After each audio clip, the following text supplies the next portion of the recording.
श्री राकेश सिन्हा। सभापति महोदय, धन्यवाद, आपने मुझे ये अवसर दिया।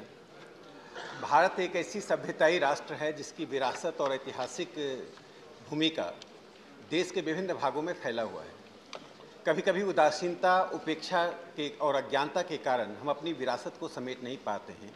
इसी संदर्भ में मैं बिहार के बेगूसराय के नौलागढ़ और जयमंगलागढ़ की चर्चा करना चाहता हूँ।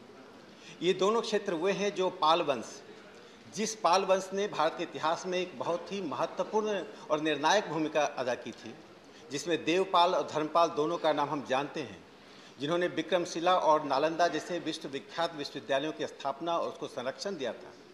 उस पाल वंश में अनुग्रह पाल द्वितीय की राजधानी होती थी नौलागढ़ और जयमंगलागढ़। यह वह क्षेत्र है जिसको बिहार सरकार ने 1987 में 1976 के कलानिधि एक्ट के द्वारा लगभग 275 एकड़ लैंड को संरक्षित किया था पर्यटन के लिए। लेकिन 1972 में राधा कृष्ण चौधरी इतिहासकार ने जाकर उसका सर्वेक्षण किया। वहाँ सिक्के मिले थे, बहुत सी मूर्तियाँ मिली थीं, और उसके बाद Jaiswal historical and archaeological society ने जाकर उसका सर्वेक्षण किया था।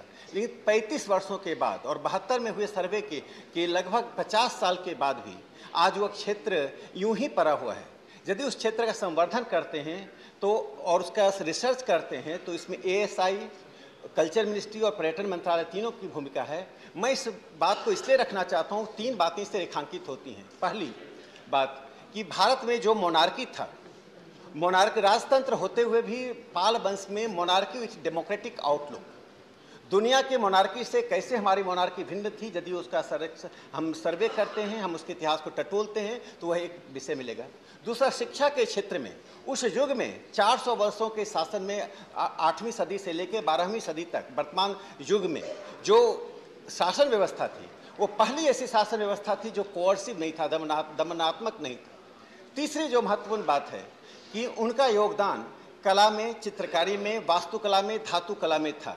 तो मुझे लगता है यदि जयमंगलागढ़, नौलागढ़ को पर्यटन मंत्रालय, संस्कृति मंत्रालय और शिक्षा मंत्रालय का ICHR ये तीनों मिलकर यदि काम करते हैं तो हम पूरे देश में जो हमारे पास पर्यटन स्थल और ऐतिहासिक स्थल है उसके रूप में हम विकसित कर सकते हैं। एक और महत्वपूर्ण बात मैं सभापति महोदय आपके माध्यम से बताना चाहता हूं कि जयमंगलागढ़ वह जगह है जहां एक शक्तिपीठ भी है।